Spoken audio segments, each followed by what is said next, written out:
La artritis reumatoide es esa enfermedad donde se inflaman las articulaciones, principalmente y lo más llamativo que llegamos a ver es en las manos.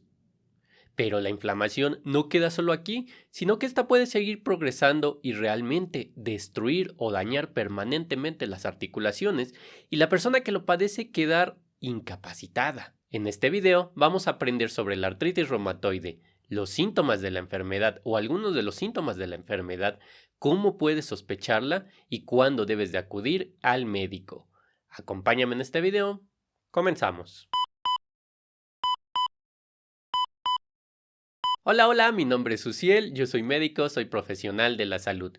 En este canal hablamos sobre temas de la salud, enfermedades, síntomas y algunas recomendaciones que tú puedes llevar a cabo para que tu salud sea la mejor día a día.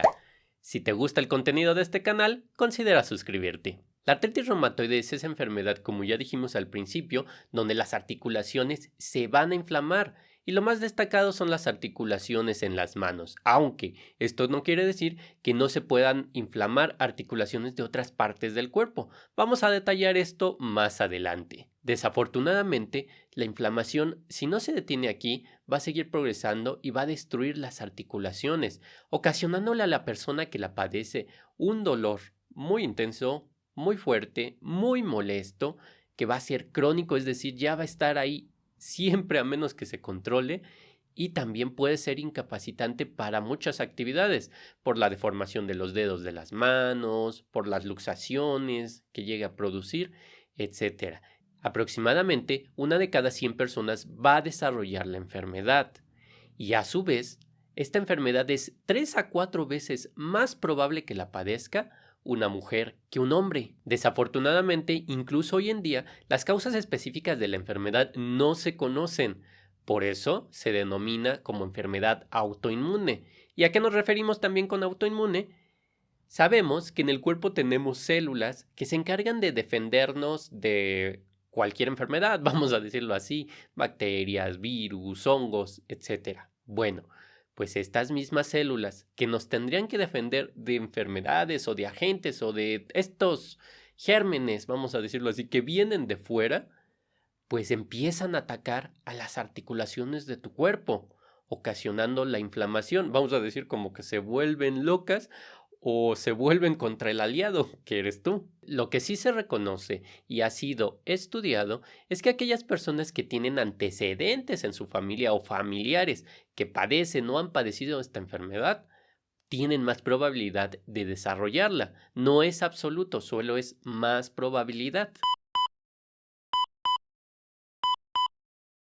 Los síntomas los vamos a dividir en dos grandes grupos: los síntomas que afectan a las articulaciones y los síntomas que no afectan a las articulaciones o extraarticulares. Vamos a empezar primero con los síntomas articulares. El primero de los síntomas va a ser el dolor. De hecho, muchos de los pacientes acuden al médico porque empiezan a presentar dolor en las articulaciones. ¿Cuáles? Las articulaciones más afectadas van a ser las de las extremidades superiores, principalmente las proximales de los dedos de las manos. ¿A qué me refiero? Las articulaciones proximales, las que están más pegadas a la mano, por decirlo de esta manera. Son las más comunes y a veces las más llamativas porque es ahí donde vemos los dedos hinchados, las deformaciones, etc. Pero como ya lo dije al principio, no quiere decir que no se puedan afectar otras articulaciones. Claro que sí. De hecho, posteriormente, las personas empiezan a quejarse de dolor en codos, de dolor en hombros, donde puede haber más adelante luxaciones. También articulaciones de los pies son afectadas, articulaciones de los tobillos, articulaciones de las rodillas y de la cadera. En menor medida o en menor porcentaje, pero también se ven afectadas las articulaciones o la columna, por decirlo de esa manera. También se llegan a quejar de dolor ahí. También los pacientes van a presentar rigidez. Sobre todo esto se va a presentar en la mañana o después de las horas del sueño, después de haber permanecido la noche o toda la noche acostados, durmiendo. En la mañana se despiertan, nos despertamos o la persona que lo padece se despierta y refiere que le cuesta trabajo empezar a moverse. flexionar, doblar las articulaciones, como lo quieras entender, y esto puede durar más de 10 minutos, y que conforme se están moviendo o conforme la persona entra en calor, empieza a mejorar esta rigidez. Este es uno de los síntomas. También se pueden empezar a ver derrames sinoviales. La sinovia es un líquido que tenemos en las articulaciones, vamos a decir que se almacena en unos saquitos y permite el movimiento de las articulaciones. Por la inflamación, por el daño, empieza a haber derrames, lo que empieza a generar las primeras modificaciones o deformaciones en los dedos. También las articulaciones van a empezar a verse inflamadas. Esto se le llama tumefacción y a su vez se van a ver enrojecidas, inflamadas y enrojecidas. Y muchas de las personas es lo que notan, oye, los dedos se te ven hinchados, oye, se te ven rojos, o cuando van al médico, de repente cuando vienen a consulta conmigo, es que mire, traigo los dedos inflamados, los traigo hinchados, no los puedo ni doblar, me duelen mucho. Más adelante pueden empezar a aparecer algunos nódulos. Los nódulos, para que tú lo puedas entender de una manera más fácil, son algunas bolitas que salen en la zona de las articulaciones que se están inflamando. Y conforme esta inflamación va progresando y cada vez más articulaciones se van inflamando, empieza a generar un daño o una destrucción de las articulaciones, a nivel de los ligamentos, de las cápsulas articulares, etc. Y esto empieza a generar poco a poco la deformidad, las luxaciones de las articulaciones que desafortunadamente pueden llegar a volverse permanentes o se vuelven permanentes. Cuando me refiero a luxación es que la articulación se empieza a ir fuera del lugar, es decir, para que entiendas, normalmente el dedo está en esta posición. En el caso de una luxación, hablamos de una luxación del dedo, imagínate que tu dedo se enchueca, se sale de la articulación, se sale de su eje, para que lo entiendan. Entonces, esto puede pasar también en el hombro, por ejemplo, a nivel de la cadera, a nivel de los tobillos. Empiezan a tener ese daño, se empiezan a luxar, se empiezan a deformar. ¿Y esto qué va a ocasionar o qué otros síntomas va a ocasionar? Dificultad para moverse, pérdida de los rangos de movimiento. Antes podía agarrar con normalidad la taza, vamos a decirlo así, o podía escribir de manera normal, pues ahora ya me cuesta trabajo, me duele, me cuesta trabajo moverlo, lo mismo el hombro. Cada articulación que se afecte puede empezar a tener síntomas diferentes. Lo más común es el dolor y la dificultad para moverse, pero si me dedico a hablar de síntomas que puede presentar cada articulación, vamos a hacer un video muy largo. Pueden empezar a aparecer las manifestaciones extraarticulares o no articulares, ¿como cuáles? Muchos pacientes se quejan de febrícula. Febrícula es una temperatura mayor a 37.3 grados medida con el termómetro, pero menor a 38.3 grados. Muchas de las personas se dan cuenta que empiezan a perder peso, a pesar de que están comiendo adecuadamente, por decirlo de esa manera, no están haciendo mucha actividad física porque el dolor los limita, pero están perdiendo peso. Esto porque estas enfermedades generan mucho gasto en el metabolismo, mucho gasto energético de tu cuerpo y empiezan a hacer que pierdan peso. Muchos de los pacientes o muchas de las pacientes se pueden quejar también de que se sienten cansados o cansadas a pesar de largas noches de sueño y aún así en el día se siente como si no hubieran descansado. Esto también empieza a tener alteraciones en su estado de ánimo. Ya no se sienten alegres, contentos o contentas, sino que tienen un ánimo bajo. Muchas personas empiezan a deprimir, a muchas personas les da ansiedad. Hay cambios en el humor, hay cambios en el estado de ánimo. Muchas de estas personas empiezan a notar que se empiezan a enfermar con mayor frecuencia de cualquier cosa. También muchas de estas personas o muchos de estos pacientes se empiezan a dar cuenta que se enferman con más frecuencia porque el sistema inmunológico, tu sistema de defensas, está más bajo de lo normal, lo que te hace más propenso a enfermarte de otras cosas o a desarrollar infecciones. La artritis reumatoide empieza a tener afectaciones en diferentes órganos, corazón, pulmón, riñón, ojo. Sin embargo, no vamos a detallarlas todas, vamos a hablar en general, porque si no, el video quedaría muy largo.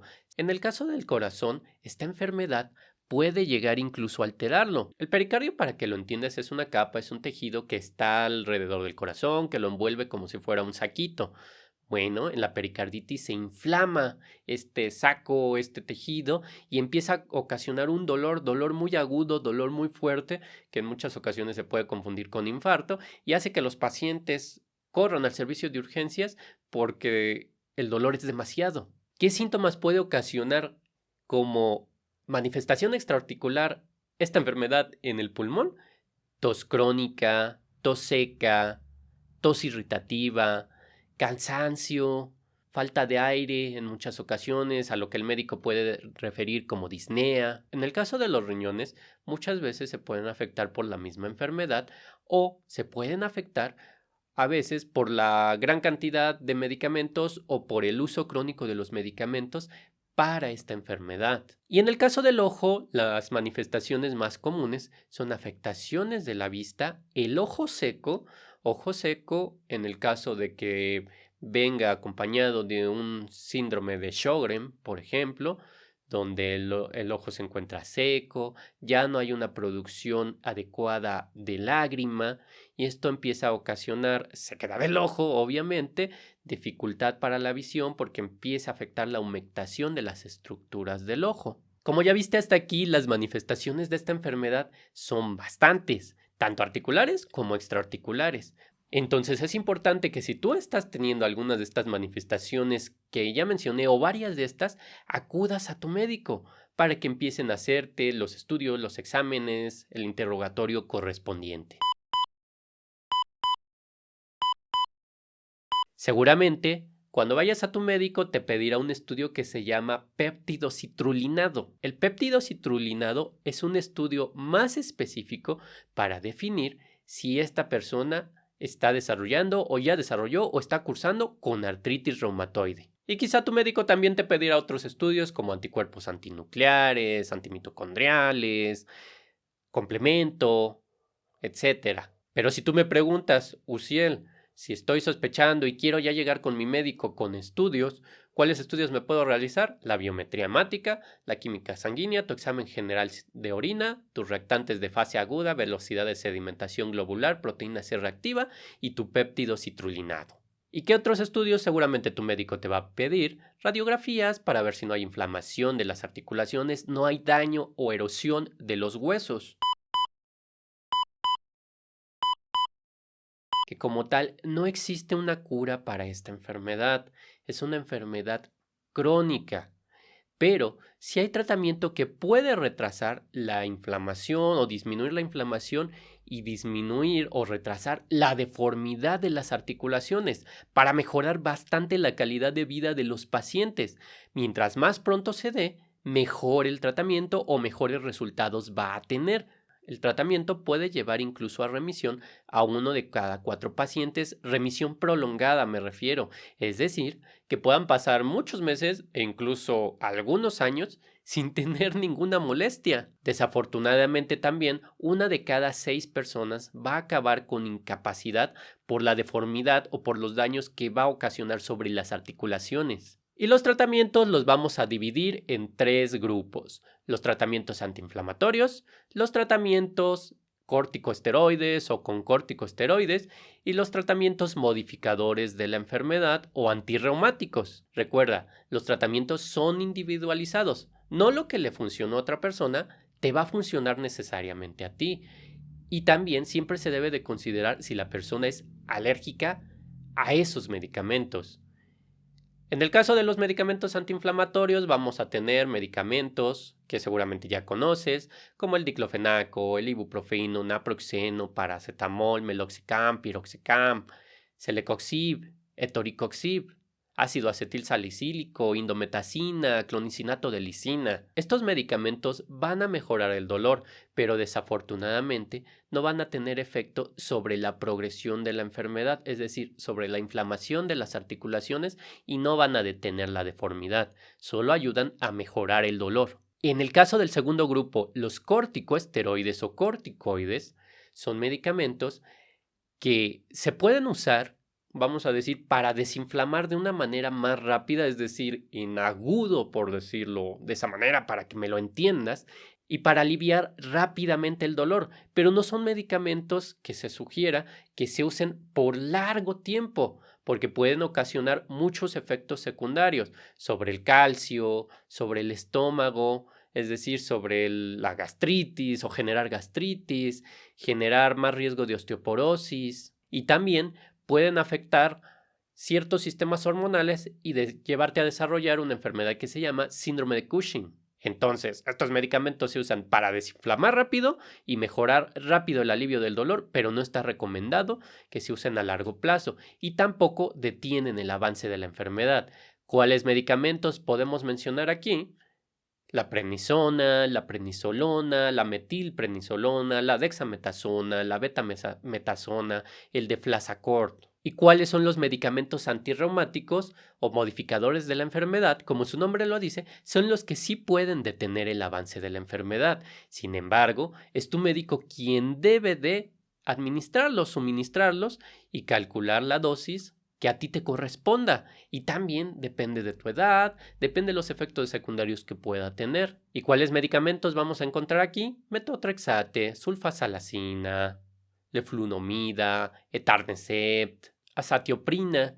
Y finalmente, ¿quién es el médico especialista que se encarga de valorar este tipo de enfermedades? No quiere decir que tu médico familiar no lo sepa, pero seguramente te pedirá una interconsulta o más adelante te mandará a valorar con el médico reumatólogo.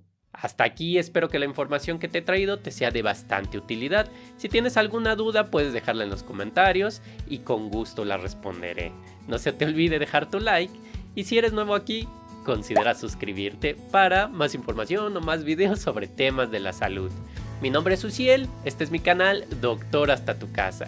Te agradezco mucho que hayas llegado hasta el final del video y nos vemos en la próxima. Adiós.